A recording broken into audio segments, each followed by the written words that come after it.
Audio check 1 2 3. 10 సంవత్సరాలు ప్రజల సొమ్మును దోసి ప్రజలను ఫూల్స్ చేసిన చంద్రశేఖరరావు గారికి అబద్ధపు హామీలు, మోసపూరితమైనటువంటి ప్రకటనలతోటి తప్పుడు ప్రచారాలు చేసి కొత్తగా అధికారంలోకి వచ్చినటువంటి ప్రస్తుత ముఖ్యమంత్రి రేవంత్ రెడ్డి గారికి ఇద్దరికి కూడా ఏప్రిల్ 1 సందర్భంగా ఫూల్స్ డే శుభాకాంక్షలు తెలియజేస్తాను.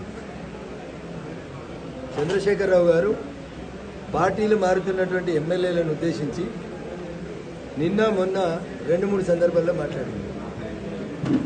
ఈ కుక్కలను తీసుకొని, ఈ నక్కలను తీసుకొని, మా పార్టీ ఎమ్మెల్యేలను తీసుకొని మీరేదో రాజకీయం చేద్దామనుకుంటే మీరు చేసేది చిల్లర రాజకీయం. నేను చేయాలనుకుంటే రాజకీయం చేస్తా, కానీ నేను ప్రజల కోసం కొట్లాడుతున్నా అని చంద్రశేఖరరావు గారు మాట్లాడారు. ఈ మాట వింటే దయ్యాలు వేదాలు వాళ్ళు ఇచ్చినట్టు అనిపిస్తుంది. ఈ నక్కలు కుక్కలని మీరు తిడుతున్నటువంటి ఎమ్మెల్యేలని పార్టీలు ఫిరాయింపజేసిన దానికి ఆద్యుడే మీరు.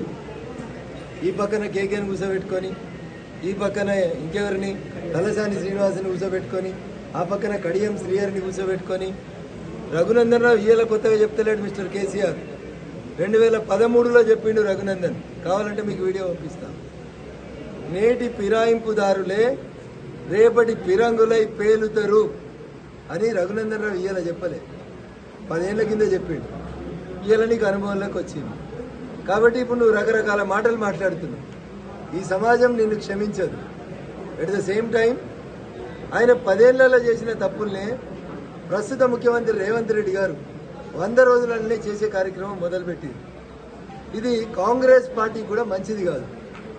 కాబట్టి ఇద్దరికీ నేను చేసేటువంటి అప్పీల్, అటు బీఆర్ఎస్కి ఇటు కాంగ్రెస్ పెద్దలకి నేను చేసేటువంటి అప్పీల్, ప్రజలు ఓట్లేసి గెలిపించేటువంటి వ్యక్తుల్ని ఆయా పార్టీలలోనే కొనసాగించేలా చూడండి. తప్పుడు విధానాల ద్వారా ఎమ్మెల్యేల కొనుగోలు, ఎంపీల కొనుగోలు కార్యక్రమాన్ని చేసి ప్రజాస్వామ్యాన్ని పరిహసించొద్దని నేను ఈ సందర్భంగా 2 పార్టీల నాయకులకి హితవు పలుకుతాను.